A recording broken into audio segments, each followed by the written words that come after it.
Tahu nggak sih guys, sebenarnya si nenek ini bukan pemeran utama dalam drama Korea Startup. Tapi kalau dipikir-pikir, secara alur cerita, si nenek punya peran yang sangat penting. Bisa dibilang, kalau nggak ada si nenek, kayaknya cerita drama ini nggak bakal seru. Dan bisa dibilang juga, dia itu dalang dari segala cerita menarik dalam drama ini. Kenapa gitu?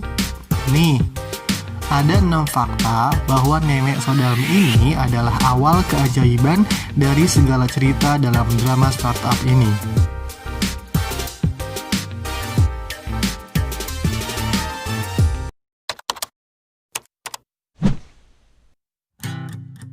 Masih ingat tentang surat untuk Sodalmi? Pasti kalian juga tahu kan kalau yang ngide untuk membuat surat itu adalah si nenek ini. Tujuan awalnya sih hanya untuk menghibur Dalmi agar doi punya teman. Coba kalau si nenek nggak ngide buat surat untuk Sodalmi, kira-kira cerita episode selanjutnya bakal seperti apa? Kayaknya nggak bakal ada cinta segitiga Dalmi, Jipyong, dan Dosan. Padahal kayaknya hampir 90% cerita dalam drama ini menceritakan kisah cinta segitiga mereka. Sampai netizen heboh, tim siapa? Tim Dosan atau tim Jipyong? Nah, jadi makasih ya Nek buat idenya, jadinya sangat bagus drama ini. Yang kedua adalah peran nenek bagi sosok Sodalmi.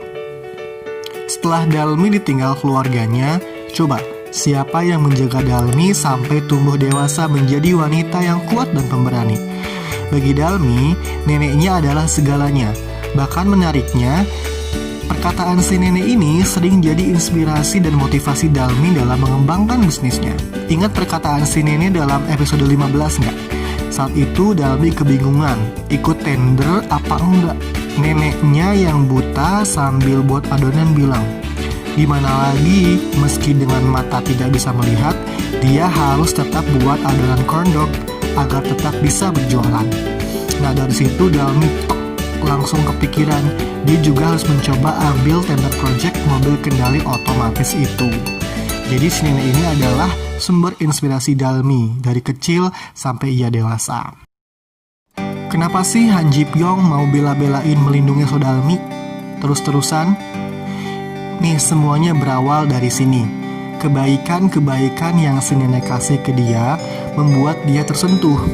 Kayak waktu dia nggak punya tempat tinggal, padahal udah malam dan hujan deras. Sama kejadian yang salah sangka kalau si nenek ambil uang Han Ji-pyong. Padahal uang yang dikasih nenek ke anaknya adalah uang dia sendiri. Jelem. Nah di sana Han Ji-pyong malu banget. Sama saat-saat mengharukan pas Ji-pyong mau berangkat ke Seoul buat kuliah. Si nenek datang dan memberikan sepatu dan memasangkannya langsung di kaki Han Ji-pyong.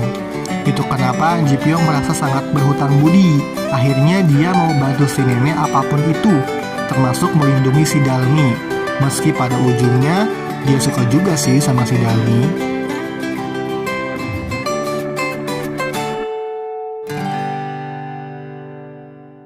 Yang keempat adalah peran nenek dalam keberlangsungan bisnis Samsung Text di awal-awal. Masih ingat aplikasi Nongil? Ini aplikasi dikembangkan oleh tim Samsung Tech di awal mereka masuk sandbox. Aplikasi ini dibuat Dosan, Dalmi, dan kawan-kawan karena apa coba? Karena awalnya ingin membantu si nenek ini. Kan di tengah-tengah cerita Dosan ketemu tuh sama si nenek di rumah sakit. Dia tahu kalau si nenek Dalmi ini matanya akan buta. Nah Dosan kan sayang banget tuh sama Dalmi. Nah Dalmi juga sayang banget sama si neneknya. Jadi Dosan juga pengen banget menyayangi yang Dalmi sayangi, yaitu neneknya. Terus ada yang nggak sama nama ini? Gak tahu sih ini dibacanya gimana?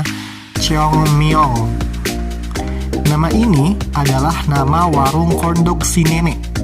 Juga nama perusahaan startup mobil kendali otomatis Dalmi dan kawan-kawan. Kemudian yang kelima adalah warung kondok nenek mengembalikan hubungan baik ibunya si Dalmi dan Dalmi. Ibunya Dalmi kan seiring waktu jadi sadar ya, nyesel gitu udah ninggalin bapaknya si Dalmi. Pas dia luntang-lantung, gak punya tempat tinggal dan gak punya uang, Akhirnya dia cari kerjaan paruh waktu. Pas lagi nyari kerjaan, taunya dia nemu selembaran bahwa warung kodok si nenek ini lagi butuh pekerja paruh waktu. Ngakak sih di sini. Alhasil si Ibu Dalmi ikut si nenek baik ini. Ya mau gak mau Ibu Dalmi jadi satu rumah deh sama Dalmi. Pelan-pelan hubungan ibunya dan Dalmi jadi membaik. Pelan-pelan keluarga Dalmi juga kembali utuh. Kemudian yang keenam, ya ini si Inje kan mencabut status adopsi anak angkat karena si nenek ini juga. Nah, Inje kan diangkat anak ya sama orang ini. Bahkan dia merubah nama depan dia gara-gara awal-awal dia mata duitan, milih ayah tirinya yang kaya. Tapi seiring cerita berjalan, dia berubah dan menyadari mana yang sebenarnya jahat sama dia. Singkat cerita, pas dia tahu neneknya itu buta dan ketemu sama si nenek udah gak bisa mengenali Inje lagi. Sedihlah di situ si Inje dan memutuskan tali hubungannya sama ayah tirinya. Kayaknya mungkin bakal ganti nama depan lagi deh dia. Tapi intinya kejadian ini menjelaskan bahwa keluarga Dalmi sekarang benar-benar kembali utuh. Itu dia 6 keajaiban yang didalangi oleh sosok si nenek. Ya meskipun ini adalah skenario dari tim penulis, tapi jadinya kalau menurut gue si nenek inilah yang sangat penting dalam keberlangsungan cerita drama startup. Kalau ditanya tim Namdosan atau tim Jikyoung, gue sih jujur pilih jadi tim Nenek Sodalmi aja. Hidup Nenek Sodalmi. Sekian video kali ini. Kira-kira kalian setuju nggak dengan pendapat gue terkait drama ini?